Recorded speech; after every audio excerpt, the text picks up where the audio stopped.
When Roles Reverse, a guide to parenting your parents.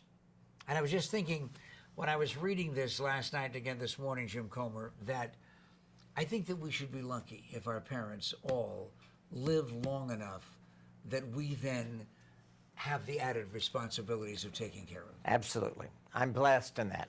My mother is now 96. Wow. She doesn't know me, but she likes me, whoever I am. Well, but I mean, isn't that something? It is. It is. That spirit in her is still there. And she still has a few phrases. One of them is, I love you, thank goodness. I see, and there are some folks who say, oh, I wouldn't want I wouldn't want me to lack lucidity. I wouldn't want to not know the family. And yet to hear I love you from your mom, listen, that's a special gift that they might trade anything for. Right. She also says, yes, ma'am, to men and women. And when she says, yes, ma'am, to me, I say, Mama, how you doing? When did she begin the downturn? I've been so lucky. It's been 18 years. Mm-hmm. She's had early Alzheimer's, started in about 91, and she's gone an inch at a time, unlike some who go down in a couple of years. My aunt was an example. Mother has gone an inch at a time, and really, she only lost sentences in the last year. So I've been lucky.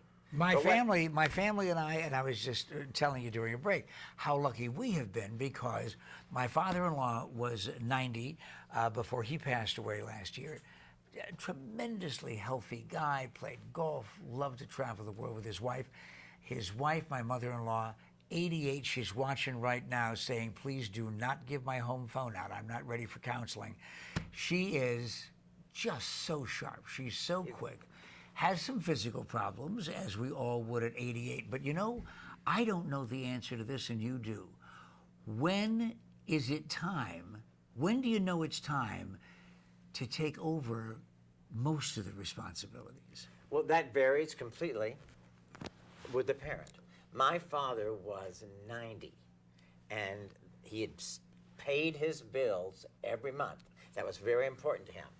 1 month, he sent his rent check for the retirement home to the newspaper. And that was when they told me that, and I said to my father, would you like me to pay your bills? And he could not have been more ready. He was, finally, he was happy to do that. But what I want to talk about is the fact that we've got 150 million Americans, or half the country, that is either baby boomers or their parents. And most of them are not ready for what's coming. How do we prepare ourselves? Well, you prepare yourselves by having the conversation. I call it the conversation. It's that talk where you really bring out all the difficult things that most adult children and many parents don't want to talk about. The first question, and I've got 50 questions in here that will save you time, money, and tears. And these are questions that everybody needs to answer. There's room to write the answers in the book. But the thing is, most people don't want to have the conversation. They're afraid that their parents will get their feelings hurt, they'll cry, they'll yell. And I say, it's okay. Have that conversation no matter what happens. You need the information. I didn't have it. I was living in California, writing speeches for a CEO. I'm an only child. My parents were in Dallas, where we had no relatives. My father had a stroke while taking care of my mother, who had Alzheimer's. I get the phone call from a next-door neighbor who's never called me in 30 years. And you're not prepared. I'm not prepared? My father was in denial. He wouldn't even say the A word. He wouldn't even say Alzheimer's. When I would try to talk to him, when I'd come home for vacation, he'd get up from the table, leave the room, and walk out of the house.